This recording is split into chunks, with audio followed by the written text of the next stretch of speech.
ആയിരിക്കും രാജീവ് ഗാന്ധിയും നെഹ്റുവും ഇന്ദിരാഗാന്ധിയും എല്ലാം തള്ളിക്കളഞ്ഞ ഒരു സാധനമാണ് ജിത്തന ആബാദി ഉത്തന ഹക്ക്.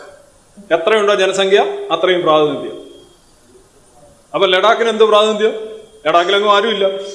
ലഡാക്ക് അങ്ങനെ ഇരിക്കട്ടെ. വികസന പദ്ധതികൾ വരുന്നു, ലഡാക്കിന് കൊടുക്കേണ്ട കാര്യമില്ല. കാര്യം അവിടെ ജനസംഖ്യയില്ല.